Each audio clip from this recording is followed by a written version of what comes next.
Hello, Islam ma'am. Ma'am po naman po. Taram no actually. Islam ma'am kamay to naige. Ma'am hagise nung hangi madam ne ko. Ado iduga blog se aina sum kaya tawag na ne ngasi blog se hadi kuira ba matungda ngasi nga lawray ko. Nga laro ko do blog se aina namning dana sinamay ni aduga energy की वजह दी ngasi से stamina कम तो लेते हैं वो energy कम तो लेते हैं एनर्जी लेवल का से पूरा लो नहीं कहीं नहीं दे मचा तोन से मसांगम ददना नहांडे ले बसे हंडा से मचा तोन मसांगम दो से नहांगाइंगम दबदू गई मुखरा फरा कम हंडा किसी ने मुझे इतना फने ले रहा गने मासे के दौलत तो इन्हें हंडे गैस कारागा मबुक से गैस कारागा कहीं तो इन्हें बमुखों हामगा गैस से कारागा सुम ले बकोनु speed कादना aduna mata to je handa bi cover oi base sathi na kui ne change pro 1 week to maina kain tawre handi chu ma phajana cha thar che ko aduna ma khona na lo ra poda sa ka se loi na lo re ko haidi mit ka si yo masa ka haidi khang da mentally stress oi base jam no wa e ko ma khona lo ra poda heta isa se smane heta jam wa ne ta phudo ye ba doni masa ton se hadi ta kha phadar patanga ye ko adoni ado hadi su mabu sen sikabadi khatang di phare ka dona tawino khangde haidi akori ka sum tasan thasen ka sulai te ko ado handa ki problem se haiba ngamde doctor gi hidak cha ju hidak se continue silla thare ko hospital su pure hospital lagi tokana dodi pharmacy de su pure adu resine ma se hadi kan kana je dona dodi hamai gi case se koi jamu sem chak chana toiba mapa da su aingon da su dona hadi koi ising problem moira ina su khalle ko du akhoi se aro se pale ko pan ba se khara di jamna kuidri tha hum mari mu suri ne ko ado khangdi aro se khoina kai sum tarong gyo ena sindok ta ko ado aro se singda baira ising na problem oira khangde ba ising se na problem ona tawira khangdre adu dona chong sidi chok sindoe ba ko haidi aina ai se haidi angang si su adi hapta marom angang ngairak ta ba se nungai te na ko dum angang se fast oram ba de ge mu mokhong ham lora ngom arum haure ado mokhong hamba su phare arum hobo su phare mabung sit ka se dum karaga lai dia ba de mokhong si su dum khasa ga no taw dane mapu je koi ta se ne ado na hakam phajale do ga mai ke se mapa da su aingon da su chana haji se taw khale ba ko ado na koi atai di aina cha ba tha ko se kari soirage aina ne dum khalle imung se kari soirage cha ba tha ko se ne do atai di kesum thoininga di leite su jamna ado ising se problem oibra khangde ba haji sige ising se jam phatte ba sige ising se haidi thumhi jen be sing ne ba ko thumhi jen be sing ne do moin han ising je change tawre na moi mitha pani la e na hai ba do ising je change taw bai khangge ising je na problem oidoi mali khoina loan badi loli ne phajana do loan ba se kano tawe handa kharani se kano toroga loan ba ko khoina aro gi ne ising je hapet lolaga do su do di filter se ngasi seng do e mai chok se seng do ko ne chok se khara mot lega me ba adu gi su khangde me kok sabana haidi ko pura hafta ma hele pura hafta ma hele duna angang se masa kano tawna lora ko da ne ai di pura haidi pura manung da mentally stress over the physically natra su ko physically su oini haidi angang se kanom tawre haidi sa se sonda bana hale ba doi mapan gore kari taw no to khang da ba do ko mapana ga dum duty chatna lai ba de duty di chatta ba ja de ko singba thabang macha gi da ma ta suti su toy na lawra di am ko su na taw da ko adu dona haidi ado si se sathi na blog se na din de do ga sai na he blog ku ding ko si nga yam na toy na cha de hai ba do ai su dum haidi ngai da na nga si se nga lawre ado nga se phangye ba ko phang ba se la pe ba ado la pa do ina le pham si ga na vegetarian nga ta le ba ko do nga se hura la ga cha ba ko tumina cha ba ko adu dona phong su cha ba na ta ba na ko na su jam he jana cha su ikai ba ko ado di nga law ba set pa si su duty le ta ba free oi ba matam da sa ba do duty kung na tas lo ba matam di nga law ba set pa singam de ba adu gi ni ina nga se jam toy si cha den hai do nga si di nga se pok pa si ga ina ne blog से नमनिंगबको नमनिंगा इसादी energy अमत याद्रब मसक से ताइफे ताइन तौसी हदी मसक से जेंग जाद्रे आगांगी वखल खलग लेरेबको हजी खतंग साफरे दनी ma'am जेंहलकेको ma'am कनो तौबीनो video से हाइदी नुआइत्रगसु जामना खंजनबीनु सुम खरा ignore तौबीरगा sum जेंगबीरोको Ngasing lo? Ngasing mo? Ahing mo. Oh my god. Lokin mali. Lokin. Ako kaya luptrik ko. Kamay ko dito dito. Saan? Bel. Kampo.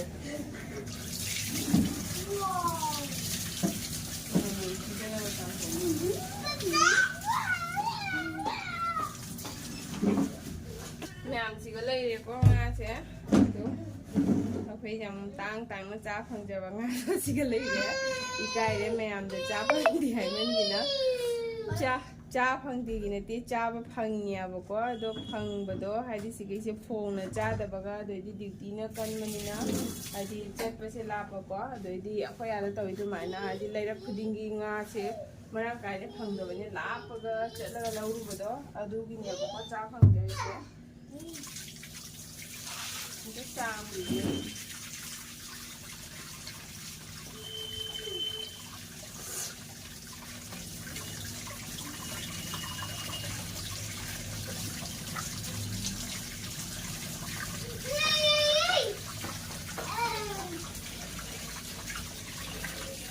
요새 샘물 세세 뭐뭐 이 스마일을 까셨거든요.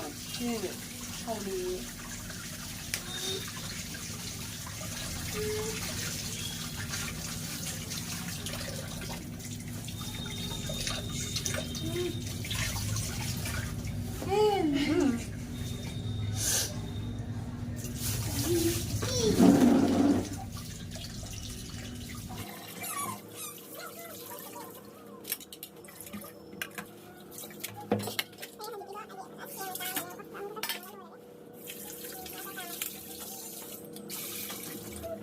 Nhà mình nga xe cái nó tua lagi quá.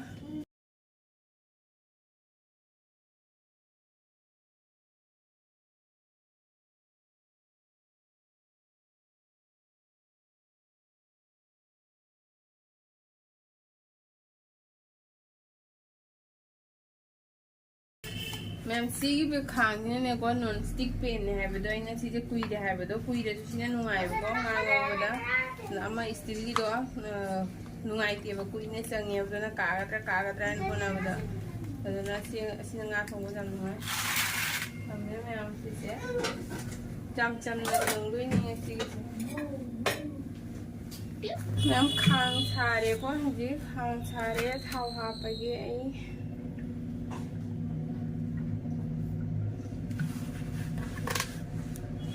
थाव सारे को थाव सारे हापगे आज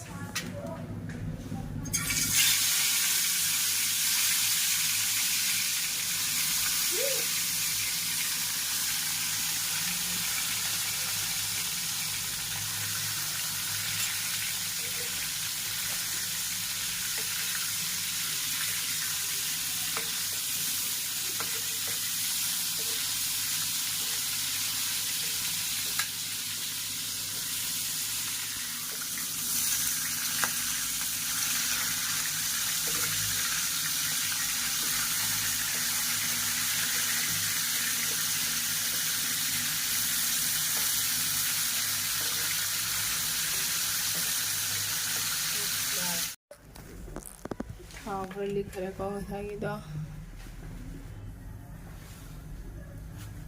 सिगा लेरे ma'am तो खामेन सिंबीगा आलूगा ready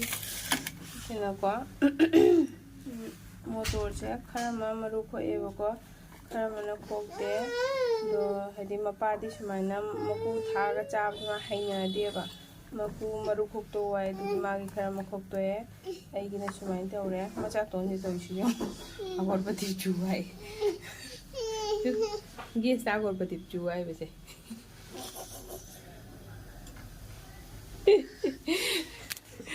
करो ना आप वो मंगा लो ना क्योंकि मैम कल थाव सारेबको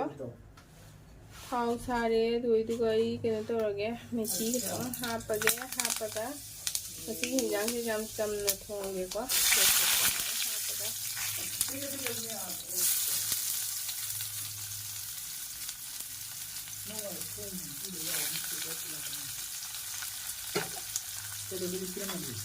मसी पी जाएगा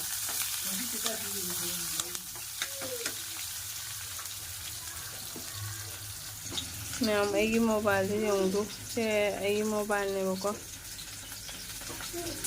तो सुमाइन तौइबे लोइना जाद्रे सिनी नंबर जाद्रे इसिंग तारुरेबा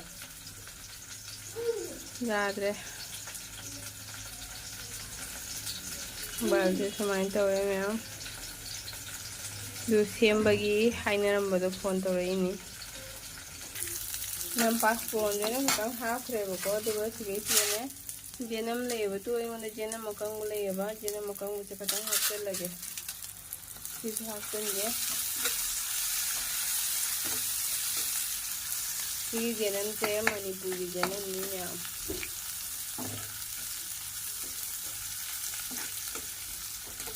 माना मणिपुर चलुबा मतंदा जेनम से पुरैनेबको दामे लुपा चामगी लुपा चामगी जेनम से अइना मनबा ngamdabani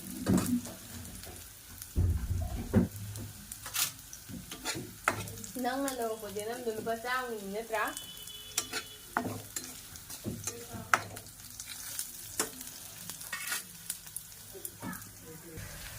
मैम आई टोमेटो हान हाप्चनगेबको दो टोमेटो जो हाप्चनलगे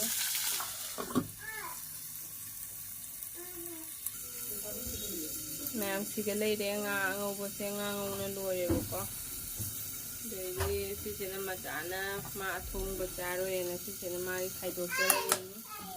मा थोंबा चारोयना चानिपा अहनसे अमत्ता चादे कमाय तौदोनो खंगदे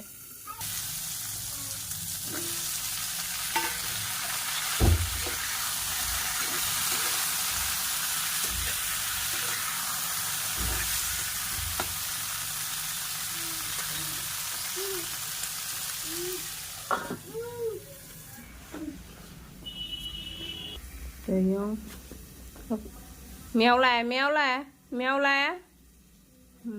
hajikta mapana mobile puraga chatkhrebane ai mobile do jade nongma changane adudo mapa jakhibai thong hangdokpo se ma thana leiyo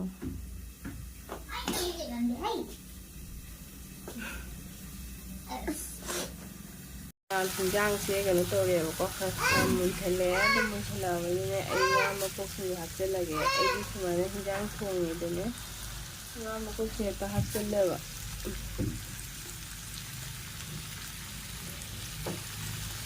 natradi taninge mayamdudi angang atuppa leibanina nga mapoksuda hawai thongba haido hawai do angang hita chaba ngamde adudana ai di sumana ta hapchalle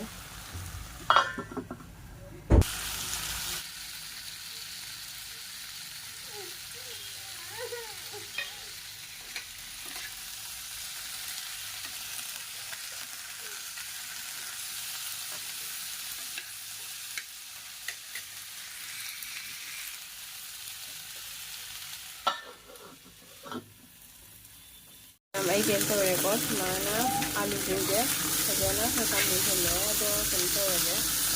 I nga hapchalage mai hapage मैम हापेबको kan tauरे nga hapchalabani hadi sin masala se tauरे kan hapchalage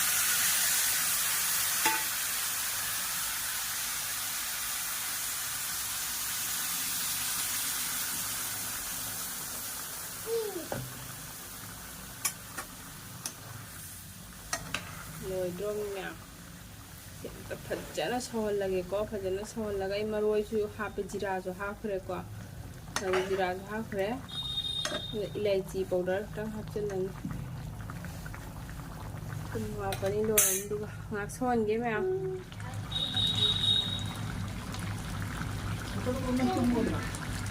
ma'am